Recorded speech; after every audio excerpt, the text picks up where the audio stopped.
Our guest today is Mr. André Erdős, diplomat and former representative of Hungary to the United Nations. Welcome, Mr. Erdős, and thank you for joining us today. Hello. Recently, nationalist voices have become louder in Central and Eastern Europe, while international organizations are gaining more power globally. In such diverse cultural environment, only dialogue can foster cooperation. So, Mr. Erdős, what are your views in general about the role of cultural diplomacy within international relations? Well, first of all, I have to say before answering your question that at the end of the 90s, 20th century 90s, what we had seen in Europe was a nightmarish vision of how vulnerable people are.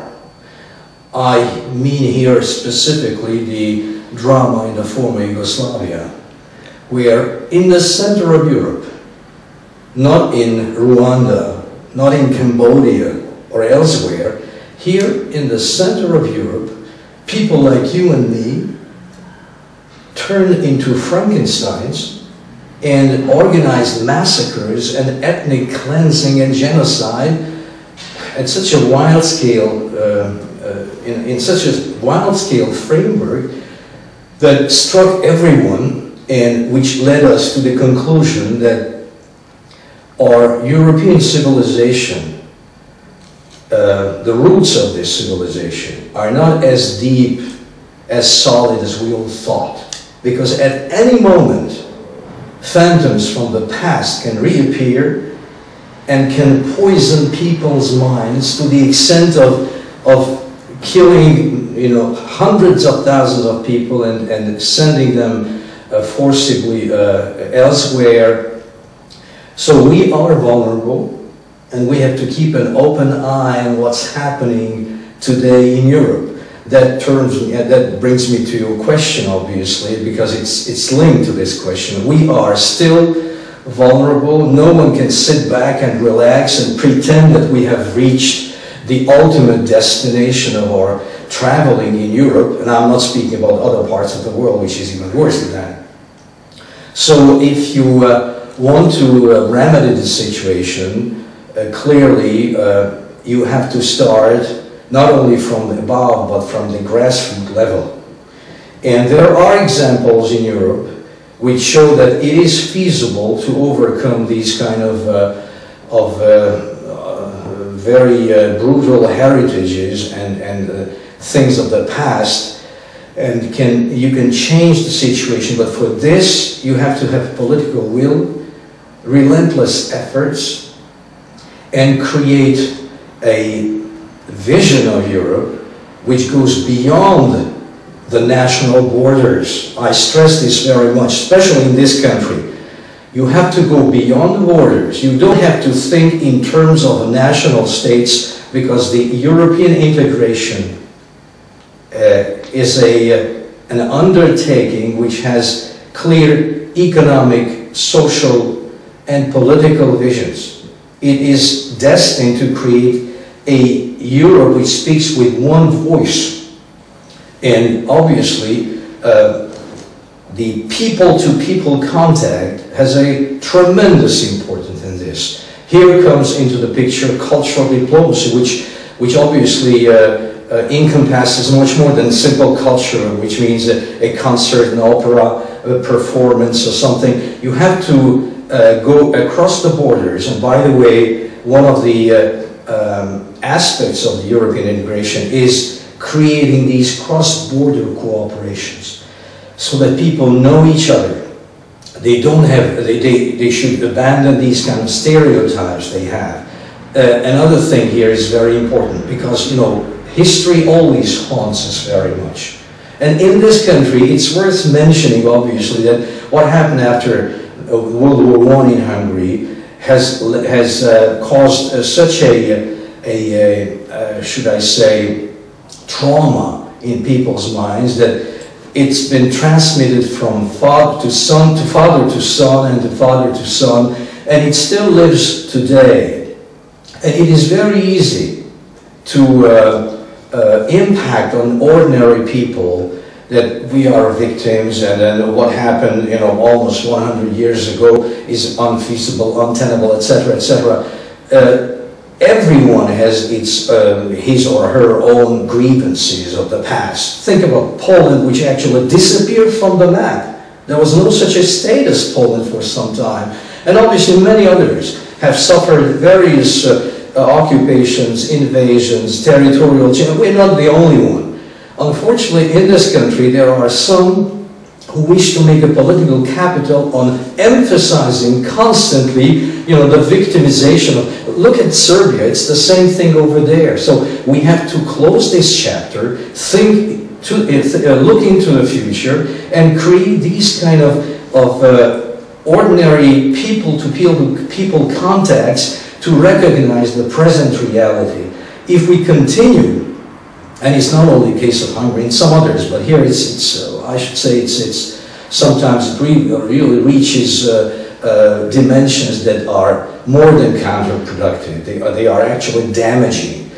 So if we continue this, looking only into the past and not thinking in terms of today and tomorrow, we will get nowhere. So cultural diplomacy has a tremendous role to play in having people meet with each other, know each other, and think in, I would say first of all, think in European terms, and then think in planetary terms. You can understand what I'm saying, well, is I spent, well, half of my career actually in multilateral diplomacy. And multilateral diplomacy is a place where many people meet. I was also at the United Nations for 16 years of my life in New York. So some people were asking me, what the hell do you have to do with a Papua New Guinea diplomat?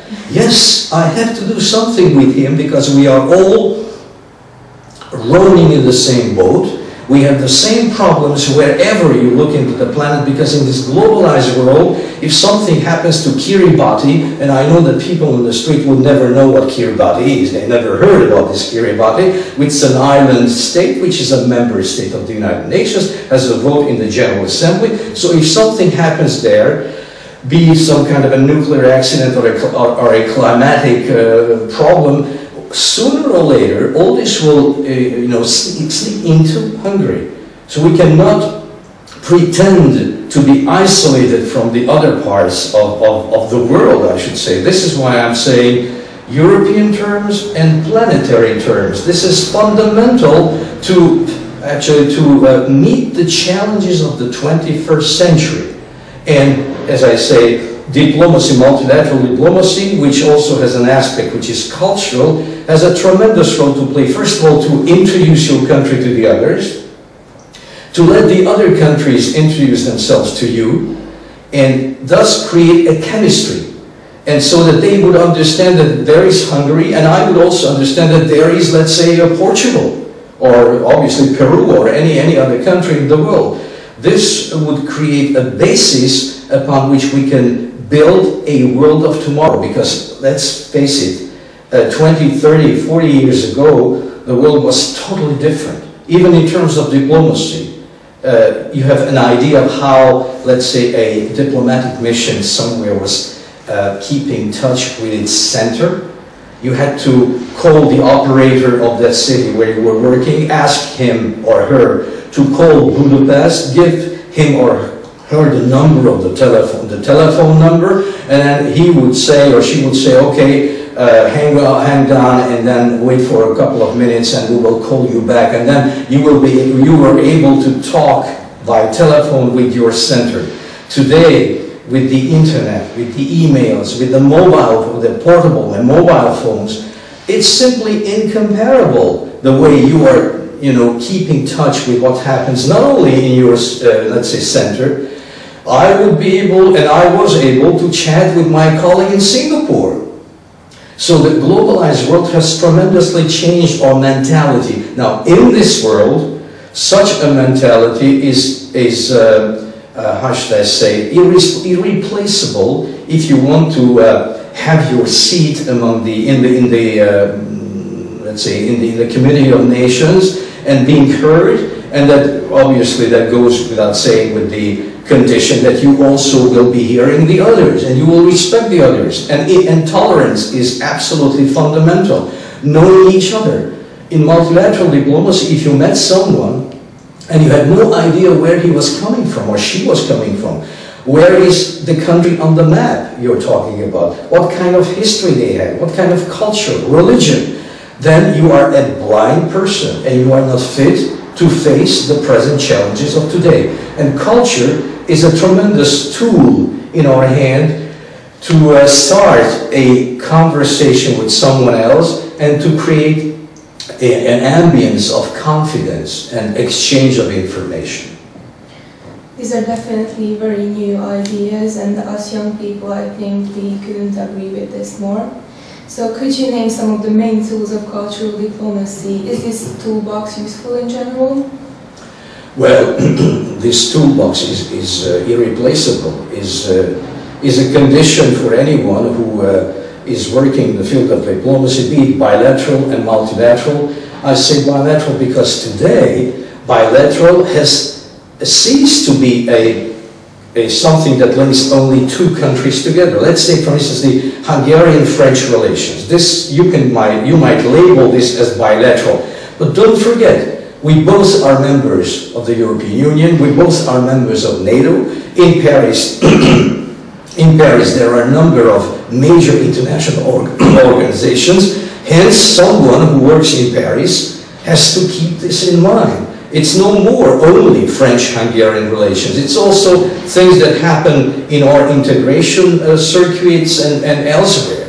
So what you have to do, clearly, is to be able to use all the necessary tools for a cultural understanding. For this, first of all, you have to know languages. Needless to say, I am flabbergasted by what I'm seeing in Hungary. The latest Eurostat statistics show that in terms of the population between 25 and 65, I'm very often asking my students, what do you think about the place of Hungary in this scale of the European Union member states in terms of knowledge of foreign languages? Well, there are some timid answers, the 18th, 21st. I tell them I have a bad news. We are the last with Romania. The last one, according to this statistics, 74.8% of the population here doesn't speak anything in any languages. In Romania, which is the last one, it's 75. So we are just ahead of Romania, which is clearly not something should be a subject of pride. And you should also know that in these statistics, the Eurostat took as a basis the self-declared knowledge of the people that were scrutinized, which means that, you know, we are all humans. We are trying somewhat to present a more rosy picture of what we know. So this 74.8, I think, is even less than the reality. And what I'm saying is that here you can see this only also in the streets, in the public places. This thing which actually undermines the image of Hungary, because there are foreign language inscriptions that are awful.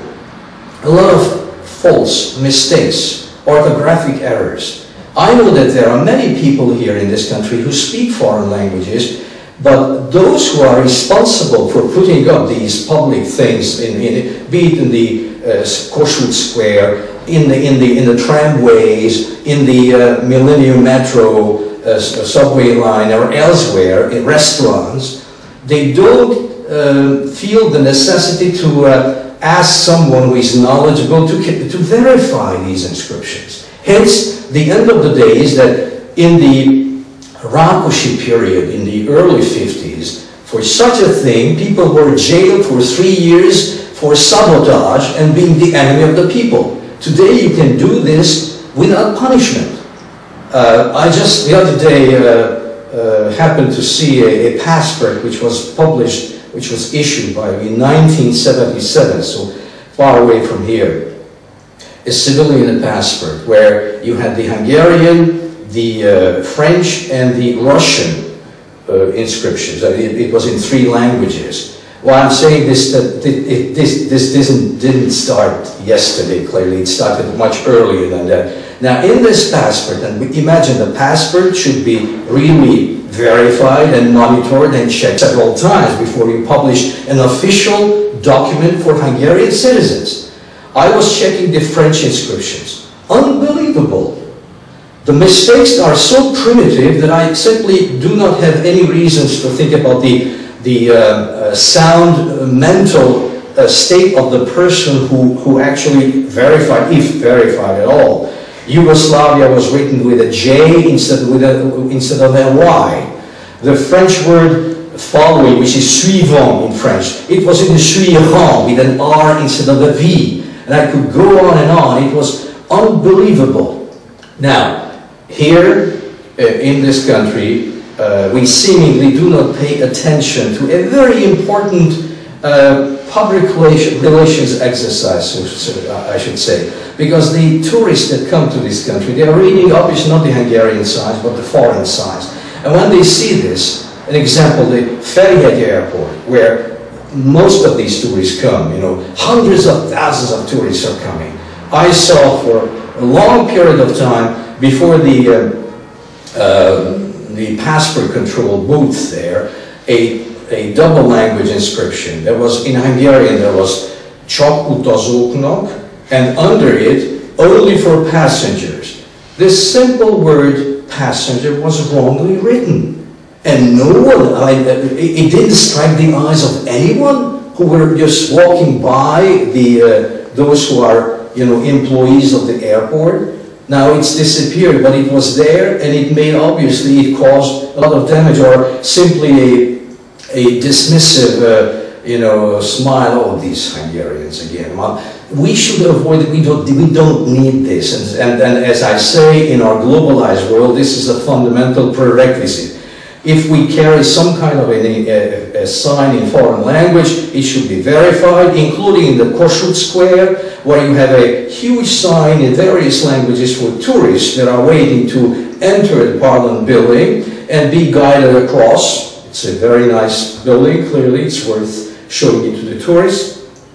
And among all these many languages, 8 or 9 languages, there was a tremendous amount of errors and mistakes, I mean, things that should not have been written. This clearly is clearly something that we have to remedy. I'm saying all this because I was speaking about languages. So if you are a diplomat elsewhere, you have clearly to know at least one language, but it's not enough. If you have several languages, that would ease your way. If I stumble into the ambassador of Turkmenistan, I do not even for a single moment think about addressing him in English or in French. Russian is the language he speaks. Or if I talk to a Québécois in Canada, well, obviously French will be there. And I could obviously mention a lot of African countries, Senegal, Mali, Burkina Faso, and the others. So there are some major international languages. English is the #1 for many reasons. I will not dwell on that, but there are many specific reasons why English has become the #1 communication tool. But French is, if you go to New York, you visit the building of the United Nations, this 38th floor huge building, you will see all the inscriptions in 2 languages. Security Council, Conseil de Sécurité, Trusteeship Council, Conseil de Tutelle. Oh, so 2 languages these 2 are essential, but obviously there are many others which have a global impact, but not comparable to French and English. I should right away say this very, very strongly. Spanish is something, okay, Russian is, Chinese, these are different things. Arabic also. So we have 6 official languages in the United Nations. I mentioned all of them, but English and French are singled out as the most important ones. If you are in bilateral or multilateral diplomacy and you're meeting a lot of people, clearly you have to select your language, and that always opens up doors that were closed, and the information exchange is easier. Then you have to keep a good context with the press. There are always, you know, correspondents, press people circling around, and you have to, how should I say, you have to like the exercise of being questioned by a correspondent, to express your views on various issues, to respond favorably to various requests by organizations, institutions, civilian organizations, local governments, to go there and speak about your country and be ready to answer the questions. This enhances, first of all, your knowledge of the country where you are, and that also increases your popularity, because people say, oh, this is a guy who likes to speak to others, who is open, and clearly this makes your life much easier in anywhere. Including in New York, even if you are with the United Nations, you cannot escape the American civil society organization. So you'll be traveling in the United States and know the country much better. And that also affects the others. So this is also very important. And as I say, in terms of mentality, the vision that you are not alone in this world, and that others might also have problems. And that when someone stands up, let's say, let's say, yes, Trinidad and Tobago, okay, and speaks about the problems and the successes and failures, you have to listen, because we are all part of the human family. And at the UN, all those who worked at the UN, when they return home, including the Hungarians, they return home with a different perspective of the world. They are changed because they learned something that here, living in Hungary, in Budapest, and also in the countryside, you will not be able to live. If you come back, you have to instill this knowledge to the others. It's a very difficult combat, because here, those who are gaining the upper ground for this, for the present, are not necessarily partisans, believers of what I'm saying. There is a counterweight here which instills the notion of, you know, I should say, ethnocentric notion, which is dangerous. And this is why those who come back should also keep in mind that they have to share this knowledge with the others for the sake of the future of the Hungarian ethnic community, because otherwise you will not go very far in the 21st century. Well, other tools, well, I say press, I say the physical contact with others, responding to invitations, knowledge of languages, the mental vision of the world which is normal and decent. These are those tools that are fundamentally necessary. And one thing, in terms of knowledge, you also have to, when you speak to others, be it a correspondent or a civil society or a colleague, you have to articulate your message rightly. There are those who have good ideas, but they are awful when they speak. There is no end to a sentence. They are not articulating correctly what they say, and you also have to emphasize carefully the message that you want to pass on. Otherwise, the public or the guy you're talking to will not be able to grasp what you want to say. I had the chance of listening to Hugo Chavez, the former president of Venezuela. I was listening to him in Spanish. Clearly, I did not agree with what he was saying, but he was saying it in such a way that you could not simply not to listen to the guy. He was like a preacher. On the other hand, I was listening to a minister who came from a country with which we have absolutely extraordinary friendly relations. With which country, with which we all agree on the basic and international issues. But this minister was speaking in such a way that I fell asleep. So this is why I'm saying articulation, the correct sending out of the message is also fundamental. Otherwise you simply fail, no matter how you would like to make yourself visible and plausible for the others.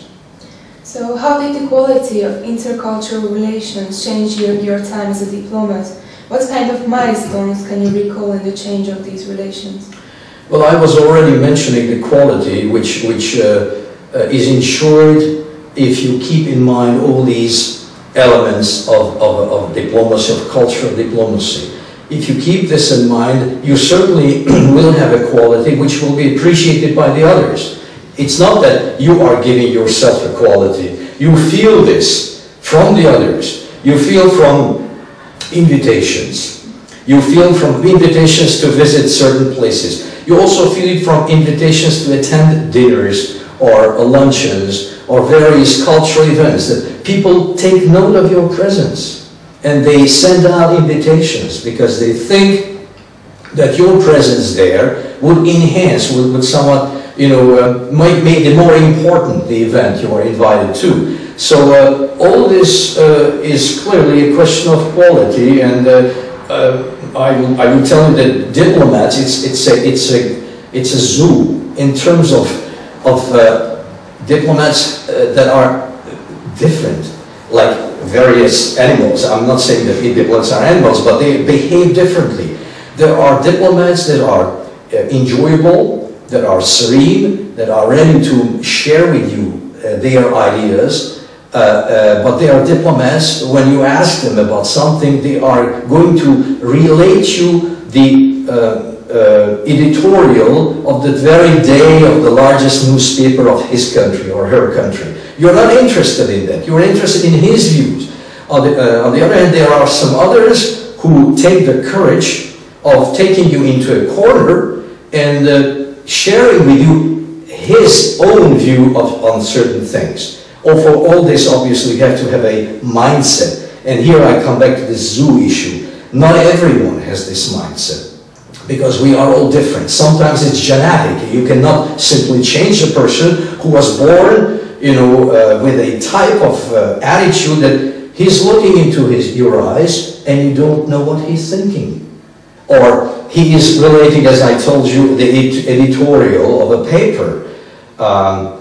This is a question of behavior. It's difficult to change, but as diplomats are all just like anyone else in society, if you stumble into that kind of diplomat who behaves like this, you have an uphill battle. You have a more difficult task. But if you stumble into someone who is open, who is ready to share with you his ideas, then it's clearly a successful that very day. What was the other? That was the two questions you asked me. The quantity and the milestone. Yes, well, it's difficult. It comes with experience. It comes with time. You can always learn from books. By the way, there are no books like this. I mean, no one has assembled in one compact book all these elements that are necessary, not even the foreign ministry, elements that are necessary for a diplomat to behave the way he or she should behave. But if you spend some time, and experience will come, experience will accumulate, and you will gradually understand, if you have the right mindset to understand this, how you should act, how you should speak, how you should behave. It only comes with experience. It cannot be taught and then full stop. You leave the university doors and then you think that you are really ready for life. It comes with time. So what role does cultural diplomacy have in maintaining relations with minorities outside of the country? For example, Hungarian minorities in Transylvania. In my life, I had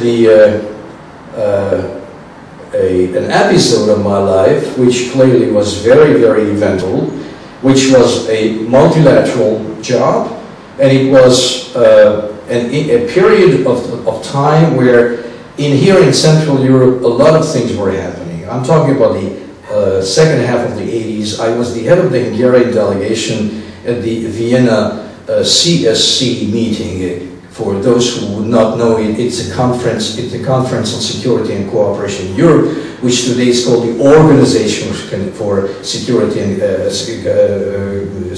and Cooperation in Europe, OSCE. Now, it was CSC at that time. We had in Vienna a meeting of the CSC. It coincided clearly with the Ceausescu regime, with its systematization plan. you would not know, all those who are here with me in this room would not remember this, but it was some kind of a restructuring of the area where Hungarian minority was living in and is living in Transylvania, demolishing certain churches, eliminating certain cemeteries, and a lot of things which clearly created an uproar in the world, also in Hungary. Now, I, as the head of the Hungarian delegation, took the floor, and it was the first time Western papers also wrote about this, that as they said, an ambassador from a communist country was openly criticizing another communist country, and in fact we were very strong in critical remarks as to what the Ceausescu regime was doing with the Hungarian population in Transylvania. We also took a position in favor of the rights of national minorities. And by the way, this also found its way into Western press, because the Canadians, I think, and the Swedish delegation presented in Vienna a draft proposal for the rights of national minorities. And this was the first time, as the Western, and we also know it was the first time, the Western press mentioned this, that an Eastern Bloc delegation, namely Hungarian, joined this draft proposal as co-sponsor. You should know that there are two ways of backing a proposal: simply for voting for it, or joining at the presentation of this draft proposal as a co-sponsor, which means that you share and you agree with each and every letter, and every sentence, every point, every semicolon that you will find in this draft proposal. And we Hungarians joined this draft proposal, which was then obviously adopted, which spoke about the respect for the rights of national minorities, and there are many other things that at that time were considered to be taboos in a way in the Eastern Bloc. So I had the chance of mentioning several times the issue of minorities, sometimes in general for all the minorities. We should know that there are many minorities in Europe, not only Hungarians in Transylvania, and sometimes it really was and sometimes is a problem, and also specifically in defense of the Hungarian minority in Romania. At that time we had different relations with the Czechoslovakia and Yugoslavia, so I also had the chance of comparing the situation of the Hungarians in Transylvania with that of Yugoslavia, for instance. I was struck when I was traveling to another CSC meeting in Belgrade, 77, 78. I was going there by car, and I was crossing Vojvodina to go to Belgrade, and I was struck what I saw in Vojvodina. I saw everywhere Hungarian flags with the red star in between. So it was some kind of a combination of the Yugoslav official flag with the Hungarian national colors. This was unimaginable in Transylvania, in Romania. So I was struck by the openness of Tito's Yugoslavia from this point of view. At that time I could in Vienna compare this with the Romanian terrible situation. So I had an experience in that field, but speaking in general, if you are in a country where there are ethnic minorities and you are a Hungarian diplomat, clearly you should always bear in mind that we are also here part and parcel of this package. We cannot just look aside and pretend not to be interested in how, let's say, how Belgium will stay together. I mean, if ever, I don't think it will happen, but if the Flames and the Flemish people and the Walloons would go in different ways, this could send a vicious, destructive message to Central Europe. That you cannot live in a country where there are many other people who have a different ethnic background. And that also concerns Romania. And that concerns many other countries. So the fact that we have a multicultural reality doesn't mean that separatism is the only way. And it simply doesn't work, and in the European Union it's simply just a science fiction. Based on your experience, could you compare the efficiency of cultural diplomacy in Western, Central and Eastern Europe? Well, we came obviously from different horizons. Very often people speak about this nowadays, and that also has an impact on the way cultural diplomacy is looked upon. We have had something like 20 years since the great changes, the geopolitical changes in Central Europe, which I could compare to a dramatic geopolitical earthquake.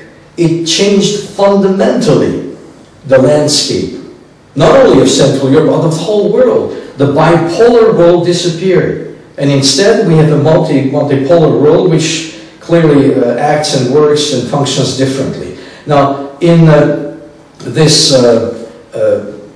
situation where Western Europe has gone through a long school of democracy, the change of governments, respect for each other, basic rules of how people should behave. And the rest of Europe, well, not the rest, let's put it Central Europe, because there is Eastern Europe, it's another story, another ball game. Central Europe, which started to learn this and adapt itself to that. It started only something like 20 years ago. This is an exercise which cannot be done by one single generation. Hence, the attitudes in all walks of life can also be different. And that also concerns cultural diplomacy. That also concerns a relationship to minorities, which is not to say, I'm far from this, that we have not a perfect situation in Western Europe. But there are examples, let's put it. France and Germany, after the traditional wars that they had waged against each other, thanks to the founding fathers of the European Union, they established an intimate, very constructive relationship. French and German, I mean, those who lived in the first half of the 20th century could not certainly have imagined what is now existing between France and Germany. And it started at the grassroots level, by young people, by students, and by many other ways, by local context, people-to-people contact between the two countries, so that now they have reached that stage. So for them, clearly, there is no more a traditional antagonism between France and Germany, even if in France there is this region of Alsace-Lorraine, Alsatian-Lotharingia, where people's local language is a dialect of the German language. There is another example between Austria and Italy. There was this Alto Adige or Südtirol, South Tyrol, where at some point in time there were even some criminal actions, bombings, and all these kind of physical damage done to the area.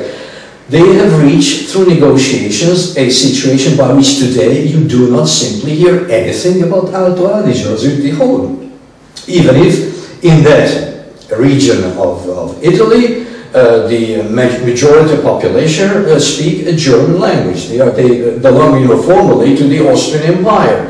So there are some good examples, like between Germany and Denmark, but clearly there are others. So it's an ongoing exercise. Let's take Spain with Catalonia and the Basque regions. Clearly, and obviously Ireland, I mean Northern Ireland, which for a TV viewer on this side of Europe, before the changes, it was simply not understandable how come that in such a solid, established democracy of the United Kingdom, people are, looking,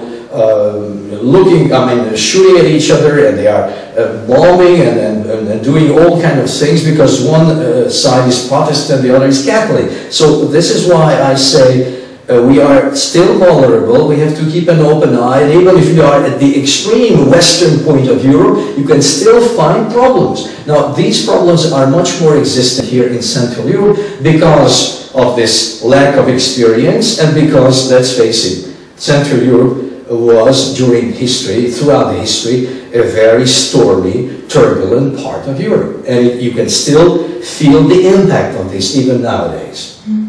As you said, you have spent a lot of years working for the United Nations. What do you think about the overall efficiency of international organizations in conflict resolution and peace building? I was mentioning just a moment ago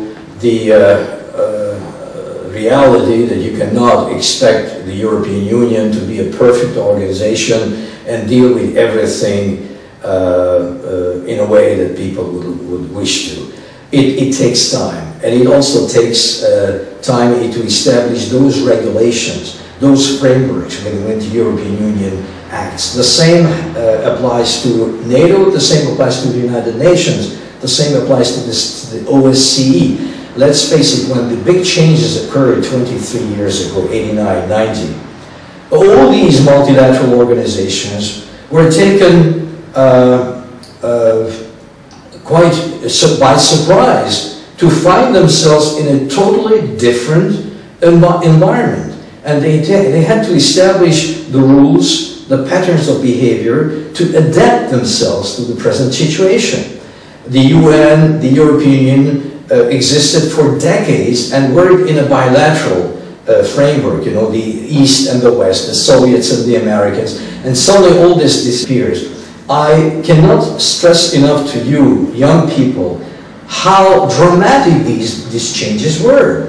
Today, you cross the border with Austria, you don't even notice it. I mean, you cannot imagine what a border area meant before for a simple citizen who wanted to cross that border. Now, again, these multilateral organizations have ever since been adapting themselves to these changes. And obviously this adaptation process is not ended. It will continue because with the constant changes in the world, you have to always scrutinize your regulations, your frameworks, whether you are fit to deal with, to meet all the challenges that are popping up daily in the world. In the UN, we have seen one of the most eloquent examples is the conflict I mentioned at the beginning of this this meeting with you, this Yugoslavia drama, where you could see how unprepared the UN was to deal at the right moment, with the right mandates, with the right resources, with the right political will, with something that didn't happen in Europe since 1945. And I should also say that you cannot simply blame the UN for this, because the UN is not a world government. The UN can do what the individual member states are ready to do. And here I clearly would make a difference, let's say, between the Philippines and, let's say, United Kingdom. There are countries that could have made a difference, mostly clearly the permanent members of the Security Council, China, Russia, United Kingdom, France, and the United States. And these countries had no political will at the beginning to face this drama and to take those measures that would have prevented what happened afterwards in Yugoslavia. I'm saying all this because I was sitting as the only living Hungarian ambassador in the Security Council representing my country. Hungary lands in the council once every 30 years. There was a colleague of mine who was there in 68, 69, who is already now dead. I am the one who was there in 92, 93, and God knows when the next time will come. We tried now recently to come back. We failed. Azerbaijan took our place, and so we'll have to wait years before we can make sure that we will be able to get into council. Now, when I was sitting, it was a strange twist of history. I was sitting there as a representative of Hungary, and we had a conflict in Yugoslavia, a neighboring country. In the council, you always have conflicts. Salvador, Cambodia, Rwanda, Somalia, and elsewhere. We are somewhat further away from those conflicts, even if we try to be part of the solution.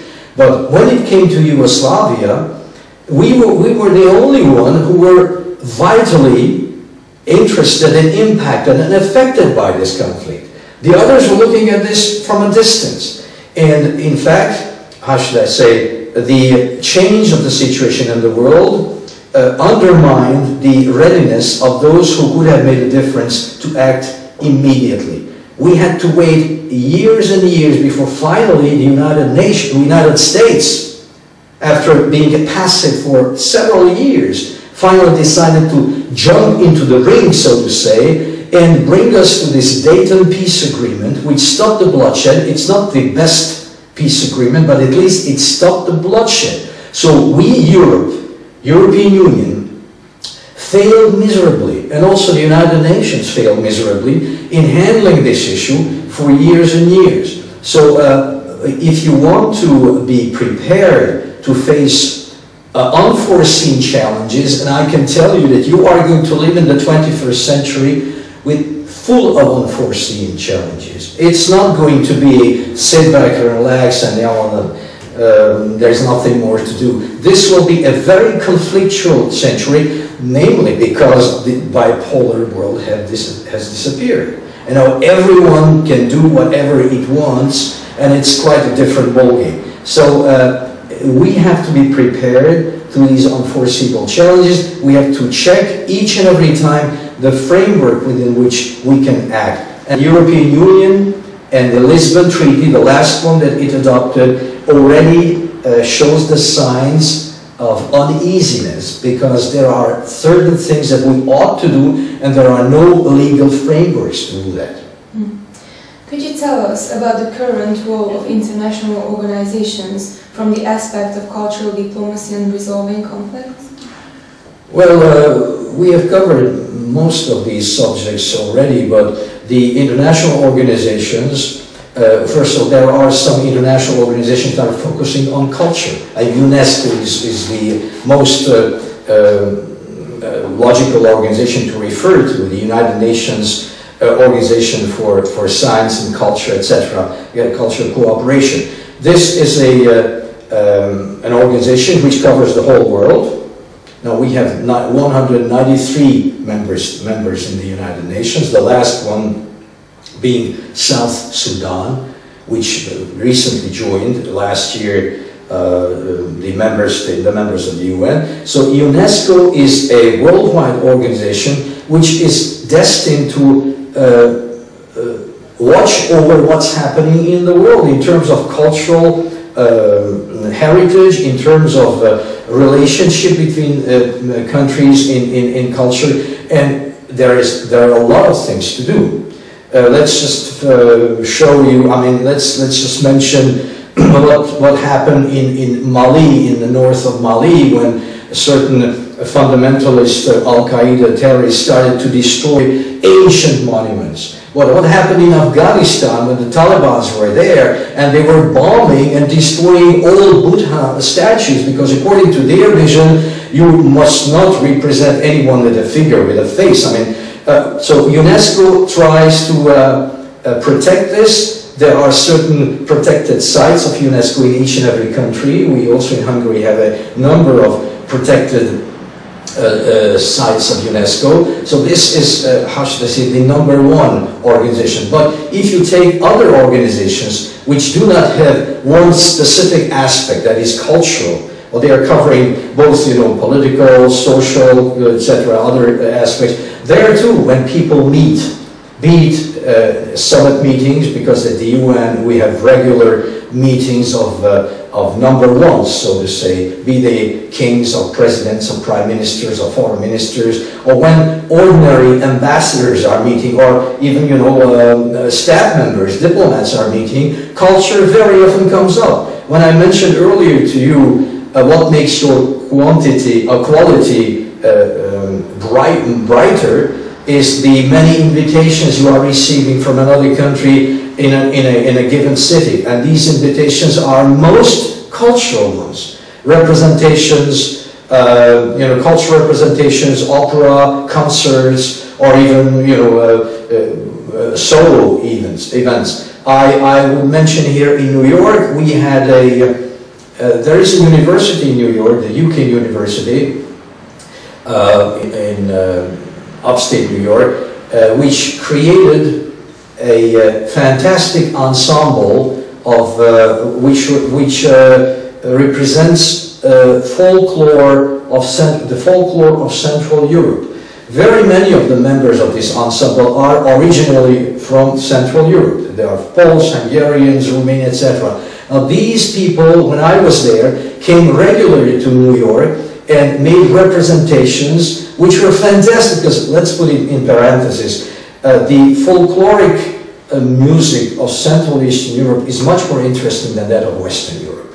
It's much more colorful, it's much more dynamic, it's much livelier, etc. Now, these people, the public in New York, were able to see a performance which you usually do not see. You could see from Russia down to Greece, all kind of things, songs, dances that were absolutely overwhelming. Now, they always invited me because the ensemble has Hungarian roots as well.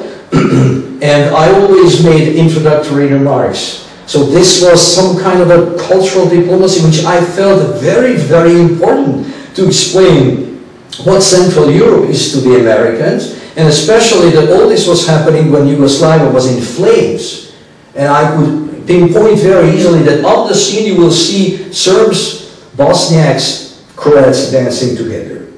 This was some kind of a illustration of how you should overcome these antagonisms between various ethnic communities. It starts at the grassroots level. It starts with singing and dancing, among others. What are your predictions concerning the future of the United Nations? What do you think will be the result of the long-awaited reform of the Security Council, and what other ways of development can you imagine? As others have said, often I also reiterate what they were saying. The UN is an irreplaceable organization.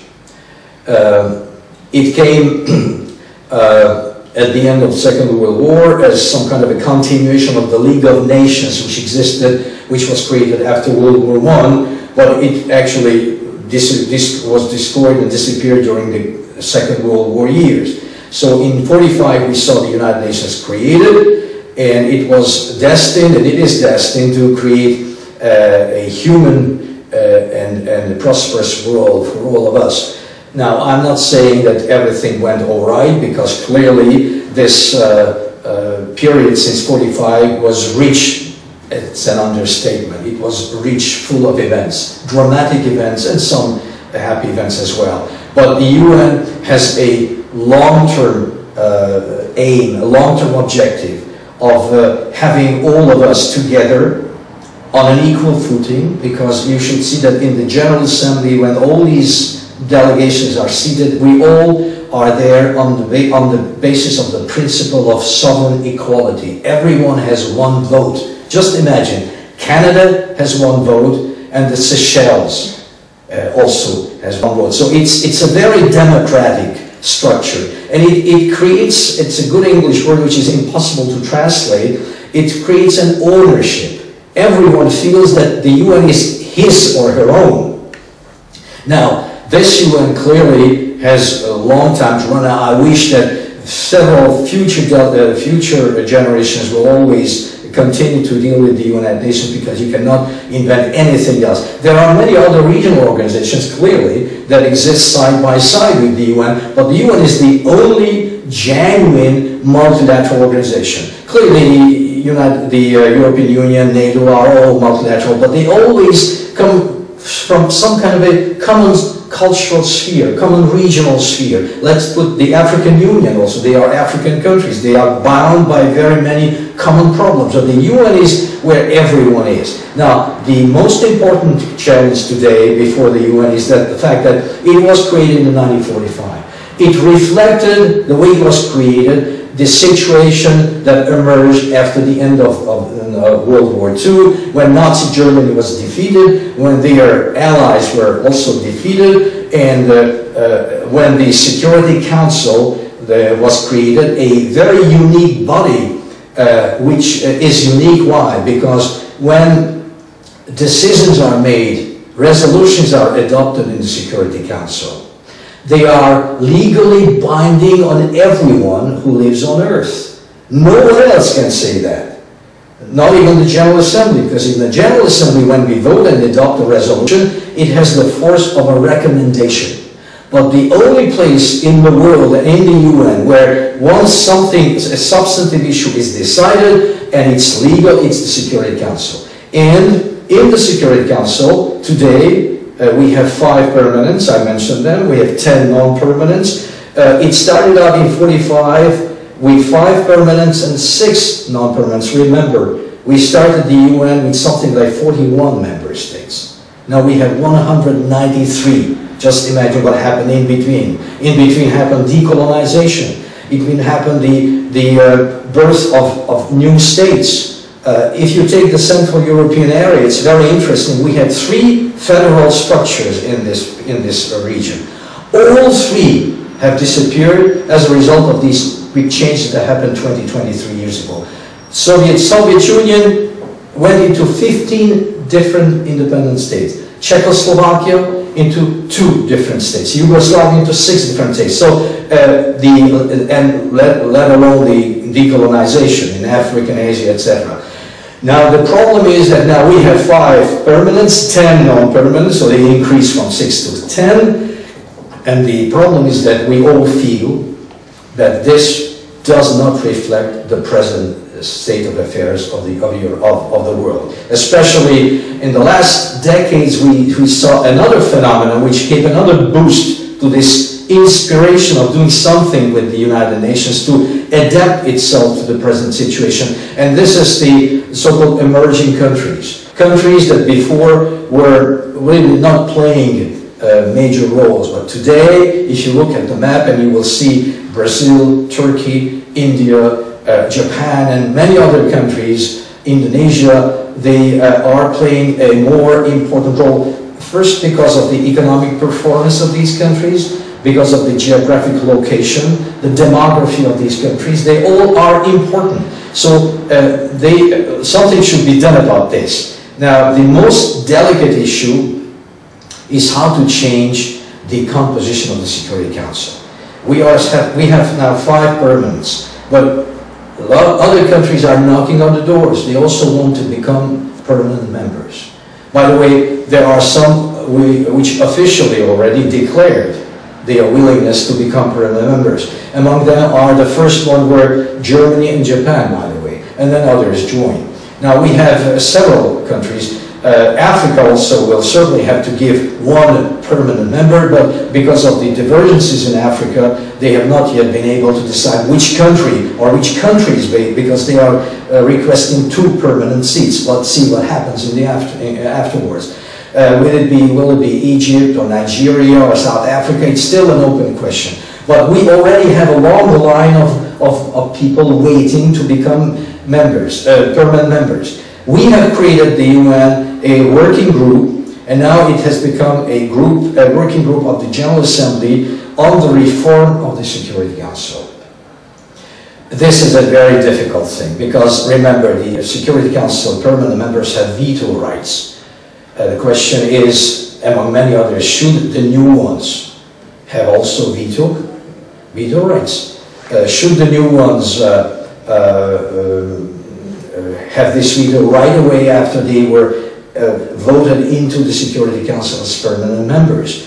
How should the composition be? Now we have 5, we will see, let's say, we will have 8 or 9 permanents, and then instead of 10 non-permanents, we also have to increase the number of the non-permanents. Where should they come from? How will the voting pattern change in contrast with the present voting pattern?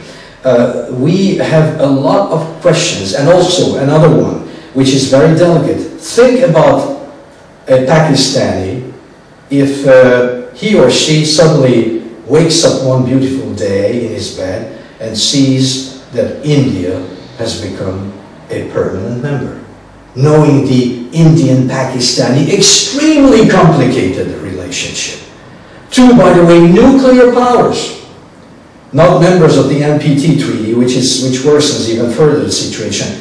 And clearly they are, well, the Pakistanis will not be crying out of joy, and they will, until the end, oppose this Indian permanent relationship. Other things similar. Japan and China. China would not see with good eyes the entry of the admission of Japan into the member state, into the ranks of the permanent members. So these are some of the many, many questions that are torturing us, and we have been discussing this since 1992. It was in my time in the Security Council that we created this working group on the reform. Now it went over to the General Assembly, which clearly put the whole thing on a higher echelon, a higher level, which is good in itself. But here I would tell you today in Budapest, next to the Opera building, that I guarantee that the reform of the Security Council will not happen tomorrow morning at 8:30. We do not see the end of this process. It's a very complicated process, and at the same time, we will have to see how the present permanent members are looking upon this. No one would stand up and say that they oppose the Security Council reform. It's so obvious that the UN also has to reflect the present situation. But how all this will be done is a very difficult problem, and clearly the permanent members of today will, in a way, lose some of their prerogatives. Because clearly it will not be the 5, it will be the 8 or 9, and I can also guarantee you, you can take it from my word for it, that already the Security Council and the UN is not always ready to take the right and timely actions that are needed to deal with the situation for various reasons. If ever we'll have an enhanced Security Council, an increased Security Council, this decision-making process will be even slower. And it will be to the detriment of the very many conflicts that you're going to see in the 21st century. I don't want to ruin your day, but that's the fact.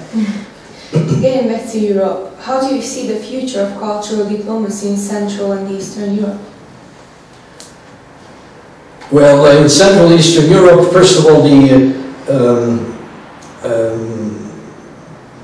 the labeling of this area, Central Europe, was taken up right after the changes, first I think by the Americans in the State Department, to make a distinction between Central and Eastern Europe. Before, it was not so much geography, it was political. This is how, by the way, Prague was called Eastern Europe and Athens was Western Europe. It's mind-boggling, but it was political. Today it's more geographic, so clearly Central Europe with its present history, looking back the last 20 years, and Eastern Europe is different. Eastern Europe is basically the post-Soviet republics, except the Baltics, because the Baltics, Estonia, Latvia, and Lithuania are part of what we call Central Northern Europe. So there is a distinction between well, Central Europe clearly is more advanced in terms of cultural diplomacy. If you take the comparison with certain Eastern European countries, which have a heavier heritage, which being part of Tsarist Russia and of the Soviet Union have really gone through a more difficult experience. First of all, most of them didn't have any individual existence on the map of the world. They did not exist as a state as such. So they had to start from scratch. And I'm not speaking about Central Asia because that's another story, but also a very difficult one. In Central Europe, we still have something like more than 2 decades of democratic experience, a transition with all its ups and downs. And we are now, within most of us, we are in the European Union. You can learn from the experience of the others in Western Europe, from the mistakes they did. So that always enriches our ability, which is not to say that we are clearly on the threshold of solving definitely the very many questions I mentioned earlier that we have, irrespective of our membership in the European Union. You cannot erase history. History is there. It haunts us everywhere. It haunts the Polish-Lithuanian relations. It haunts the Bulgarian-Macedonian relations. It haunts the Albanian-Greek relations, let alone the Hungarian relations. So it's a long learning process, but we still, you know, being in the framework, and I by the way, I thank God for Hungary being in the European Union and in NATO, because it creates a framework within which Hungary can find its way. Because if Hungary were, you know, was hanging alone in a vacuum, I honestly don't know where we would be today. So from this point of view, we have a better chance of reaching somewhere, even if it's a very long and a very bumpy process. As far as the eastern part of Europe, well, here clearly we have, if you take the individual cases, we have serious problems. Take the biggest one, the largest one, Ukraine. It's a tremendously important country, but with a tremendous amount of problems here. Western Ukraine is totally different from Eastern Ukraine. You will not say this in Hungary or let's say in Poland, but you know, there is a tremendous amount of Russian-speaking population in Ukraine, and mostly in Eastern Ukraine, and I visited Western Ukraine, and I saw the difference between the two. Moldova, a new country, which is still today divided because there is a separatist enclave which claims to be independent with something, I don't know, about 70,000 population, which is existent today only because of a subtle and silent acquiescence by Russia. There are some Russian armed forces, or at least deposits of munitions there. But so Moldova has first of all to regain its territorial integrity. If you go further, because we're talking about 5 countries here, I'm not talking about Russia, which is a different ballgame. The Caucasus, where you had and you still have tremendous problems between Russia and Georgia, territorial problems otherwise. If you take Armenia and Azerbaijan, there is the Karabakh region, which is now taken by the Armenians, which is no more controlled by the Baku government.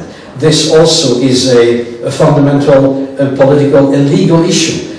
Before starting out something, you have to reach a solution for these territorial questions. And the United Nations, the European Union, and the OSCE are working on this. But as I say, I don't see the end of it because it's a very delicate problem. Before they will be able to solve the cultural problems, the ethnic coexistence of those who live in this, and it's a very colorful area of the world, the Caucasus, including the South Russian parts of it, Dagestan, Chechnya, and the others.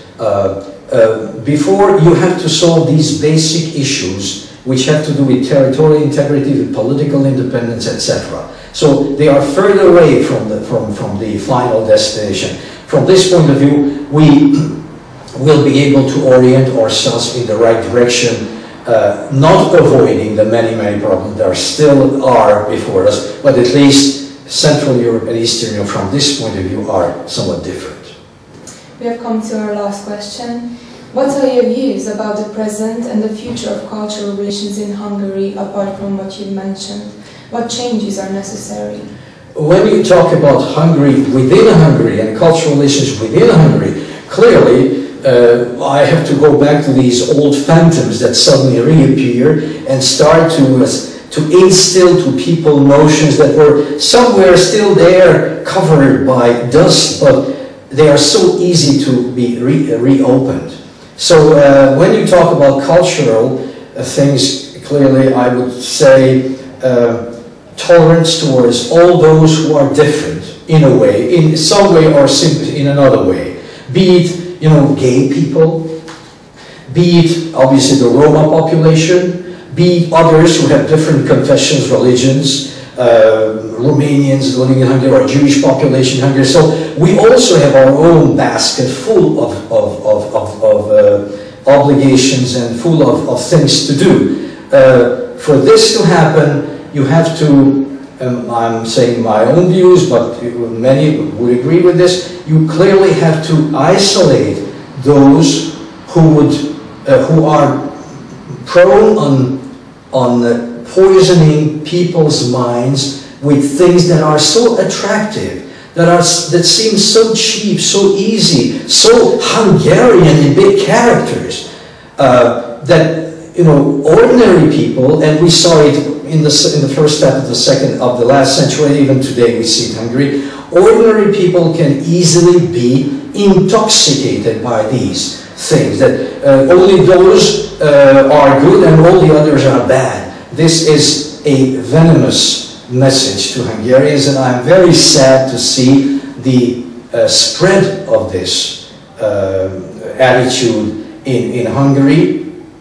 There are many, many other things that should be done by all governments, irrespective of their political colors, to take affirmative and very the right steps to stop these kind of things. These steps could be legal, political, cultural, and many, many others. So today it's very timely to speak about this, because we had recently this judicial process about the killing of Roma somewhere in the north of Hungary, and we see all the obscure circumstances that are surrounding this. Even we also clearly, I mean, yes, we also have to make to mention this statement in the Parliament by a deputy of the Parliament in favor of making up a list to register all those members and important people in the Parliament and elsewhere who are of Jewish ancestry. My God, where are we?